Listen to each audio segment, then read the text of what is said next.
Now, Washington Mornings on the Mall. 105.9 FM. And AM 630.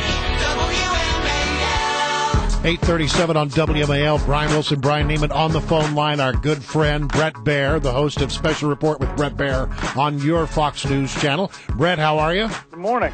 So, I've been watching the Fox News channel, and there's been some great reporting about exactly what did we know about the situation about our attack on the consulate in Benghazi, and when did we know it?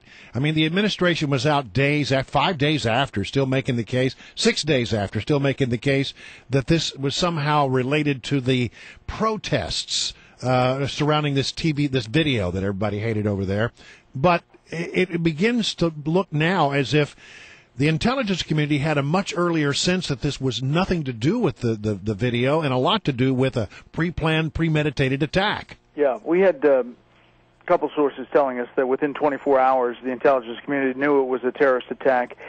They had assets on the ground, and that's word for people on the ground, eyes on, experts who know what a terrorist attack is. They've been tracking these different al-Qaeda affiliates and elements throughout Libya. There are a bunch of offshoots, as we've talked about here on this program and on my show, in Libya. Al-Qaeda is kind of branching out with some franchises. One of them is called Ansar al-Sharia. The other one is Al-Qaeda in Islamic Maghreb. These are just names, but they're essentially the offshoots to the broader Al-Qaeda, and they are kind of taking foreign fighters and using them to throw them around the Middle East and ideally, in Al-Qaeda's mind, to the U.S. to attack U.S. assets. At any rate, they knew that they were operating in greater strength and expanding on the ground in Libya. So within 24 hours, sources said that the U.S. government knew that it was a terrorist attack and classified it as such. Really? Wow. Well, how did that message not get sent back to Jay Carney and Susan Rice, who were out several days later? I mean, Susan Rice on the 16th on the Sunday Chat Show saying this was because of the video that was out there, just like what happened in Cairo. I don't know where the disconnect is, and there is.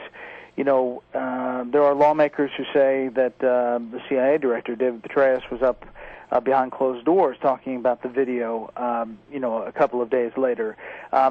I don't know where the disconnect is. I can tell you that, in the career folks in Intel, and there was just no doubt in their mind, and they had, a lot of knowledge about Libya's expanding Al-Qaeda. All right. And they knew what was on the ground happening. All right, so if you look at this situation, you say, okay, intelligence people put this together pretty quickly.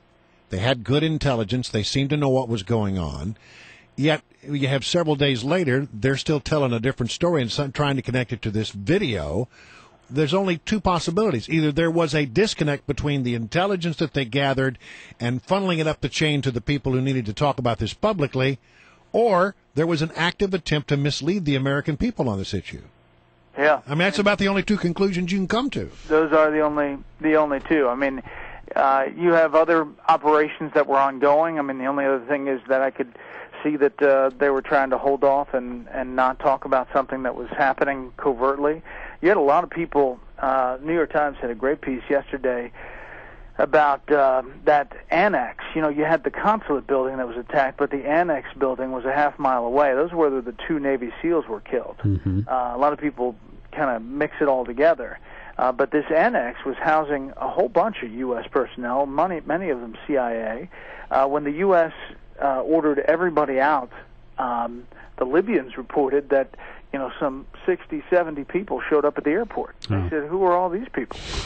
So there was a lot of stuff going on, tracking Al-Qaeda, and we don't actually know covertly what was happening. So maybe that factors all into it. In your reporting and in Catherine Heritage's reporting, do you have any sense of whether or not the intelligence community has an idea of who was behind it and where they are. I know there have been other. Eli Lake from the Daily Beast and Newsweek was on our show earlier. He had sources say that they thought they could pinpoint at least one person within 24 hours. But do you get any indication of where the search for some of these people are? Yeah, well, I mean, this is a real problem because the investigation that we hear so much about is, non-existent, really, because the FBI has not had one agent inside the city limits of Benghazi. Well, I know. In 17 days.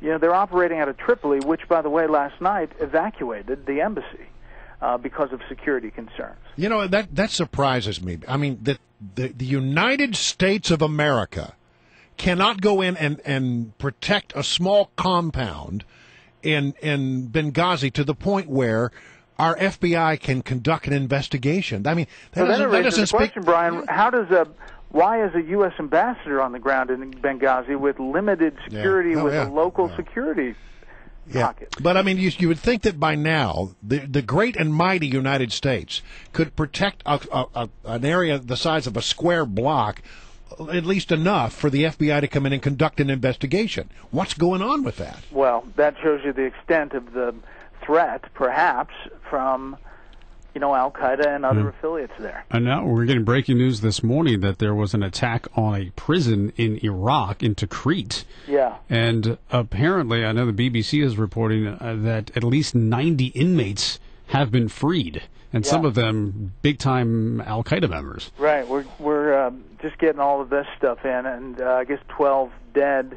They got some heavy weapons, and that was one of the big jails where they were putting some of the big Al-Qaeda guys who at one point the U.S. held, and they were given over to the Iraqis. Now that jail is emptying out into Iraq.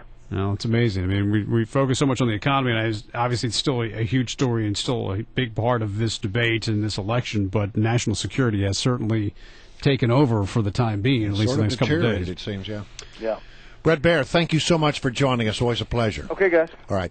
8:45 on 105.9 FM and AM 630 WMAL. Now, traffic and weather together every 10 minutes. First on the fives, here's Jamie Whitman.